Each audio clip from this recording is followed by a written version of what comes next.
हजरत हुसैन को खूब मना किया है।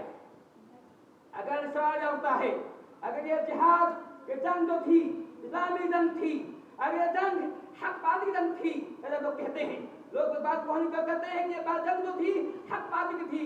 अगर हक बातिल जंग थी, सहाबा ने क्यों मना किया? ये सहाबा किराम इनकी बुनियादी इस्लाम की बुलंदी के लिए जो है सर हुई है, वो हर वक्त चाहते थे इस्लाम का कलमा बुलंद हो, वो उन्होंने क्यों मना किया? मैंने कहा ऐसे एक नहीं दर्जनों सहाबी हैं जिन्होंने मना किया है हजरत को। सहाबी नहीं, ताबई, सैयद मसय्यिब हो और भी सहाबा किराम हो, उन्होंने मना किया कि ए मेरे भाई, ए मेरे, जो भी कहा कि आप वहां मत जाइए।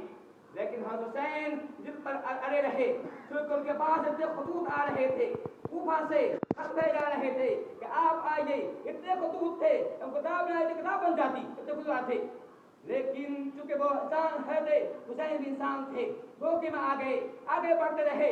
जब हजरत हुसैन मक्का में पहुंचे, हजरत हुसैन के बहनोई अब्दुल्लाह बिन जाफर बहनोई भी हैं और वहाँ गवर्नर भी हैं, उन्होंने भी कहा कि ए मेरे भाई, उनको खबर भी, वो कहीं और घर पर नहीं थे, कहीं और थे, खबर मिली कहते हुसैन जो है वो जाना चाहते हैं।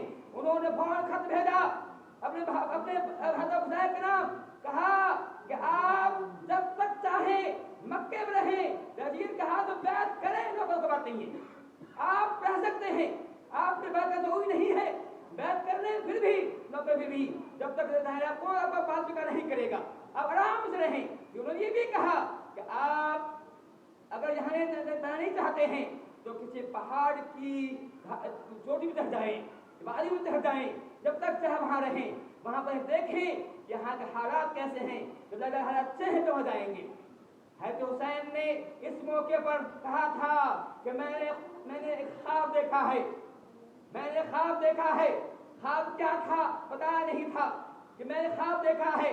और फिर जो है जाने से पहले लेकर और क्या कि हज़रत मुस्लिम बिन अकील को 2 आदमी के साथ कूफा भेजा, जाओ देखो कूफा के हालात कैसे हैं। मुस्लिम बिन अकील 2 आदमी जाते हैं, तो रास्ता बहुत उसबाग था, एक आदमी आते ही मर जाता है, निकाल होता है, तो 2 आदमी वहाँ पहुँचते हैं, वहाँ जा देखते हैं हालात अच्छे हैं।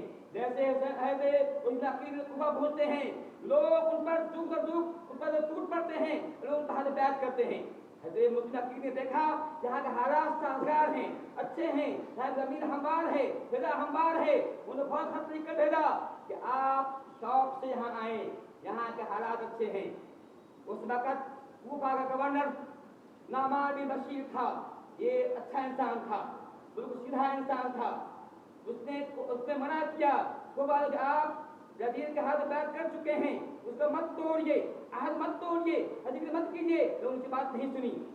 इस बात की खबर किसी ने यजीद को कर दी कि कूफे के हालात खराब हो रहे हैं, लोग आपके हाथ बैत कर चुके थे, आपके हाथ से निकल रहे हैं, नाम से अगर चाहते हैं कूफे के हालात अच्छे रहें तो डूब रहे, अब किसी और को गवर्नर नाराज कीजिए, क्योंकि हर हाकिम चाहता है कि हालात सही रहे, हर चीज चाहता है हर कंट्रोल में रहे, हर चाहता है कोई मामला ना हो। नाम से यजीद रहमतुल्लाह अलैह ने हजरत उबैदुल्लाह बिन ज़ियाद जो पहले बसरे का गवर्नर था, उसको इसके ये हाथ में जो है कूफे की गवर्नरी सौंप दी।